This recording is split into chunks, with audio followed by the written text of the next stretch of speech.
Cool. So let's talk about web performance. So now you optimize your backend perfectly with app metrics. Everything is great. So let's look at the front end. So why do we even want to look at web performance? So there was a study done by Soasta, which has recently been acquired by Akamai, that performance, especially on the client side, is money. So essentially, fast pages convert users to customers. And like you got a choice, either you're fast or your website will drive customers away.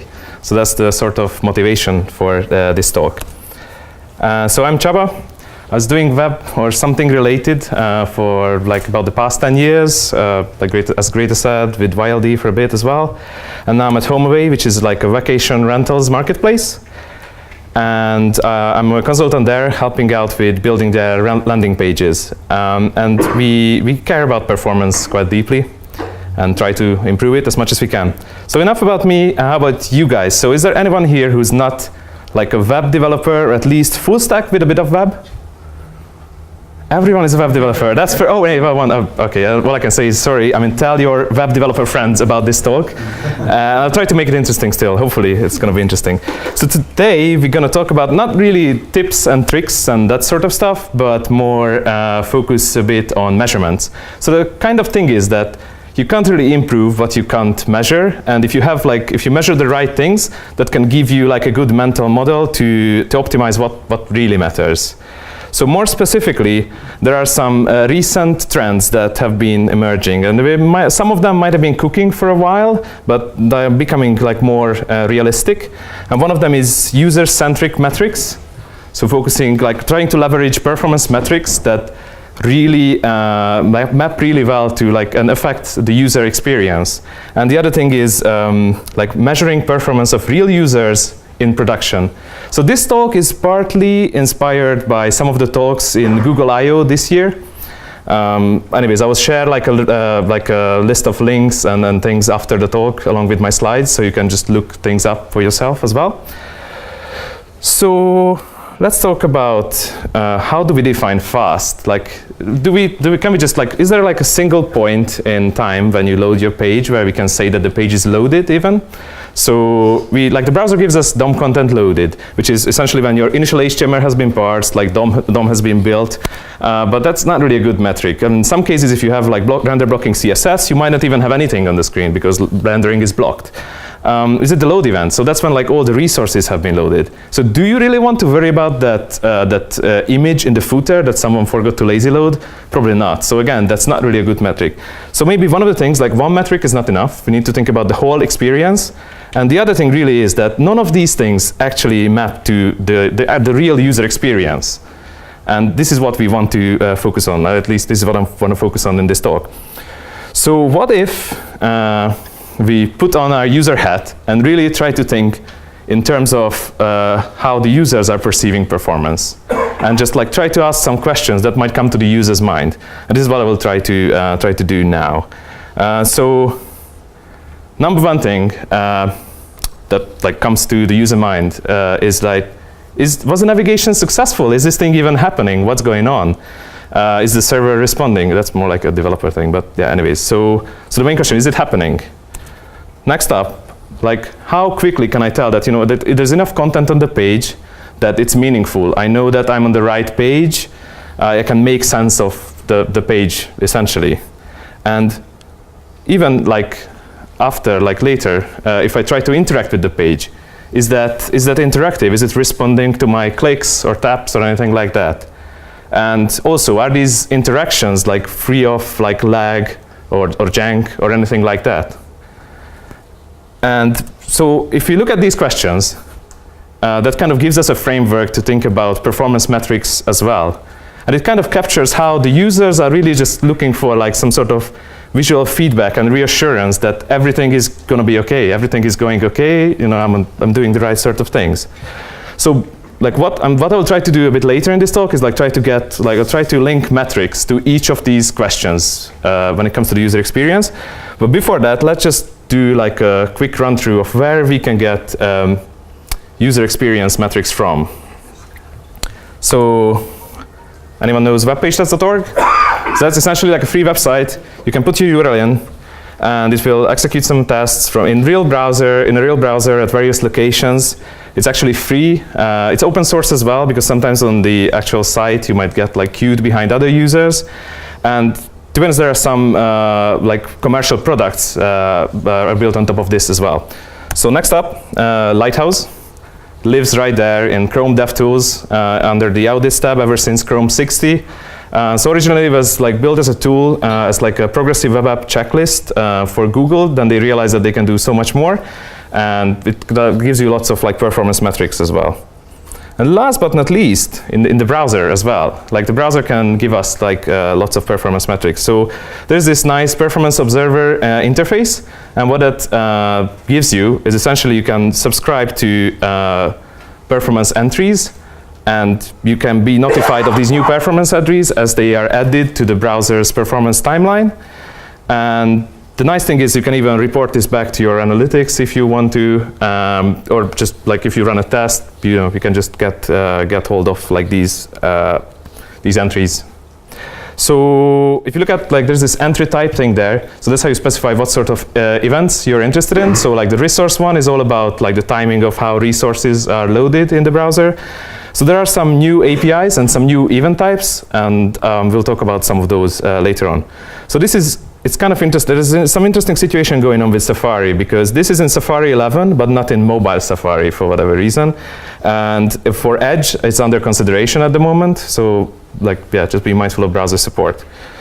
Cool, so back to our original questions. We'll now try to map some of the metrics we can get from these tools to these questions to get like a better framework or mental model to think about performance. So first thing, when a user is trying to figure out if anything is happening even, like a really good thing to think about is like, when is the first pixel painted on the screen? Nice thing is, it's actually there. We have start render on webpagetest.org. You just look at this metric and you got the answer for your first question. It's not available explicitly in Lighthouse, but it is coming to the browser. So you can kind of see why my talk is about web performance like it's 2017. Lots of these specs are fairly new.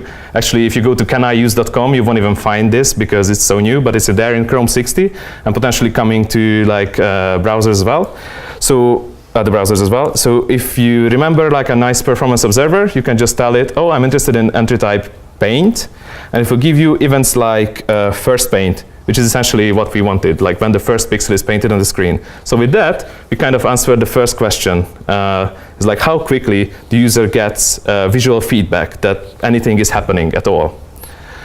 So next up, so can I make sense of the page? How quickly can I make sense of the page? So what this kind of maps to really well is like how quickly something is rendered above the fold.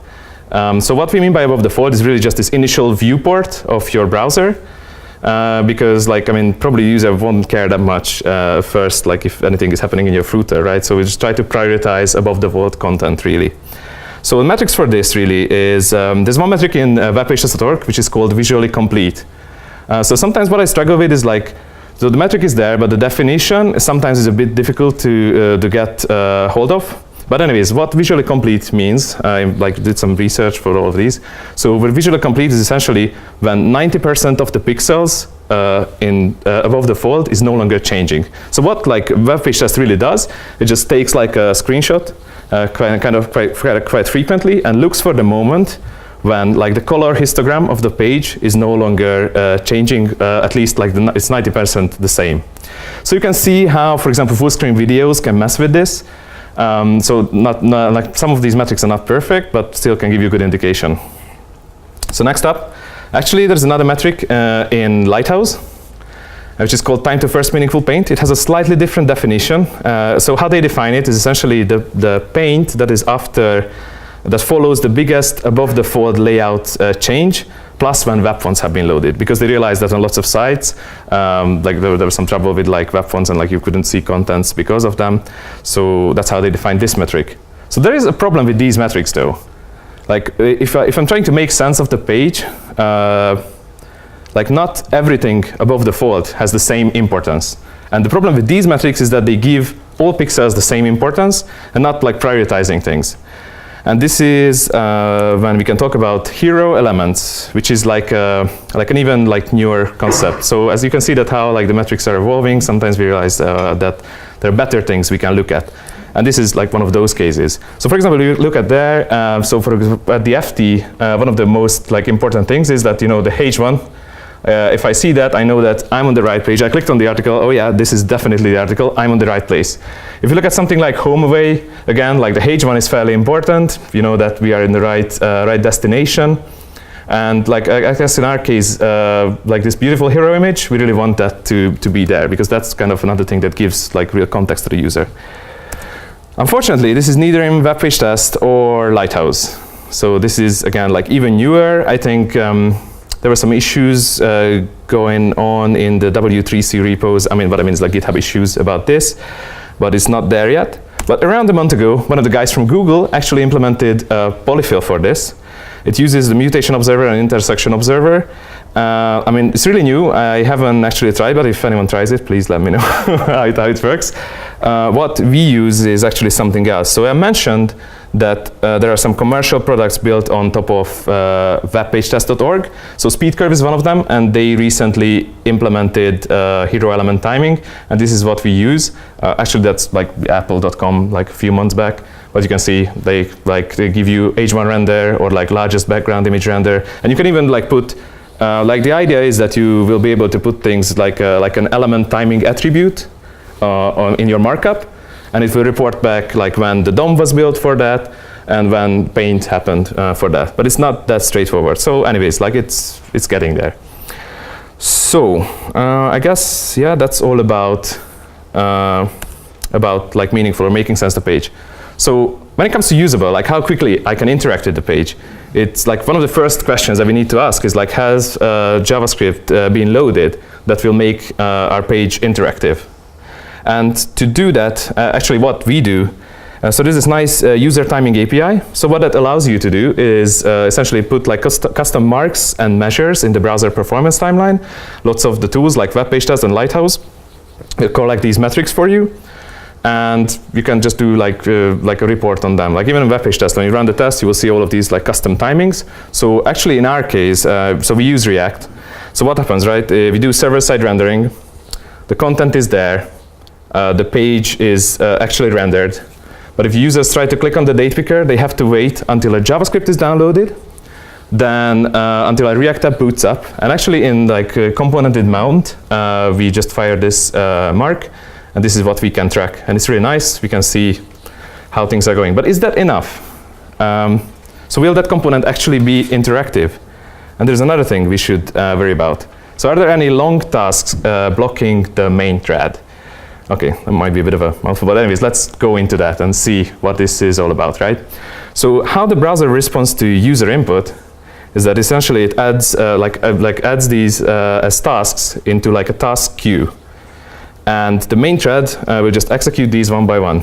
Does that sound familiar to anyone? Like Node guys? Oh, so it's basically the event loop, right? So, the thing is that, like, okay, so there are all these user events or user input tasks that are on your main thread, but your JavaScript will execute in this main thread as well. And in the case there, right, which is essentially our React app booting there, is basically blocking the main thread. So if anyone tries to interact with our date picker, it's just not going to work because the main thread is busy parsing and executing all that JavaScript. So we really need like some sort of solution for this. And actually there's a metric that can help us with this. So what we can do is a metric called first interactive. And what we look for is like a quiet period on the main thread when it's first quiet enough so that it can handle most user input. So how long tasks are defined is essentially, if anything, taking longer than 50 milliseconds. So that kind of like provides that nice responsiveness. Like anything longer, you might see like something like lagging or like some sort of jank. So we don't want that, right? So actually, this is both in WebPageTest and Lighthouse. Pretty neat, right? So first interactive, it's there. So you might notice, like sometimes people call this time to interactive. Time to interactive kind of covers two metrics. So there is this thing when it's first interactive, but like long tasks can happen like later on as well. So there is another metric called consistently interactive. Actually, I didn't want to cover that and didn't want to waste time with that. But anyways. So how do we do? So we talked about how this first interactive metric is in WebPageTest and Lighthouse, but what do we do in the browser? So there's another thing. Again, the draft from 2017. So there's this long tasks API. Again, good old performance observer. We can subscribe to this entry type long task, and it will give you anything that's taking longer than 50 milliseconds, and it does attribution as well, so you can use that to try to figure out what's causing that long task in the browser. Yeah, so we talked about it's like anything that is longer than 50 milliseconds. So the thing is, so we have this long task API, but this is not really giving us first interactive. I mean, the Google guys are kind of nice, and they built a polyfill for us. So it's Chrome 58 plus, again, fairly new, not in any other browser. But essentially now with the long task API, you can implement time to interactive in the browser as well. Okay, so let's talk about how smooth interactions are. So the thing is that the question that you can ask here is are my event listeners kind of executing quickly? So from the point when an event was created, how quickly the main thread gets to actually execute my event listener. So in Lighthouse, we have this thing called estimated input latency, which is exactly about this. In web page stats, there isn't anything really exactly about this. We can do a bit of a do-it-yourself as well, right? So you can just say that in your event listener, I mean, if you're even using something where the event listeners are exposed, you can just get the timestamp of the event. That's when the actual event happened, and the time when your event listener is executing. Or simply, you can just kind of track long tasks and kind of infer from there how your user experience is. But this is maybe going a bit away from the main topic where we want metrics that might map directly to how the user is perceiving your performance. So you want to sum it up? With most of these tools, we kind of get some sort of metrics that we can map to our user experience questions. And I mean, I just changed browsers to Chrome because essentially most of these APIs are only in Chrome. Cool, so let's just do some testing, right? So once you kind of had this mental model and know all the metrics, then you just test your page. Cool, so my first paint is half a second, and so on. So happy days, right? I know my performance, except that's not enough to know how your app is performing in the wild. So even something as simple as first paint in the real world, it's going to be more like this histogram. Some users will get really fast first paint, but some users will get much more. So the reason why you see that jump, because in the beginning it goes every 200 milliseconds, and after that it's 500 milliseconds. Actually, this is straight from the Chrome user experience report, which is a Google BigQuery dataset about performance metrics from I think 1,000 Alexa top 1,000, or I don't know. Anyways, lots of sites, and it's an open dataset, so you can just play around with it, compare how mobile and desktop compares on various sites. It's kind of interesting. So anyways, the experience is not, can't really be defined with a single number. For the whole experience, you have these bunch of metrics that you want to track, but the truth is really in the real user's devices. So this is when we talk about real user monitoring. So with any sort of performance testing, there are two things that you can do. So first one is this is what we call synthetic testing. So the real question to ask here is in synthetic testing, you are the one making the requests and see how your app is performing. With real user monitoring, it's more analytics on real users in production and tracking performance there. So real user monitoring, something just called shortened to RAM. So the thing with real user monitoring, it will run in your browser.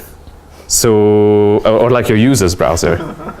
And the problem with that is, right, it shouldn't make performance worse, because then you just kind of defeated the purpose, right? And the other thing is that if you look at all these synthetic tools, you have all the time in the world. I mean, of course not, but what, for example, Lighthouse is doing, right? It just waits until your page is loaded. Then it has all the time to process traces, analyze screenshots and everything. In the real world, you just can't do that. You just have to be responsible. That's why even the performance observer API is kind of nice. And yeah, anyway, so that's RAM has to be reliable and have to be mindful that it's going to be running in all your users' browsers. Cool. So there's another thing we should talk about when it comes to real user monitoring.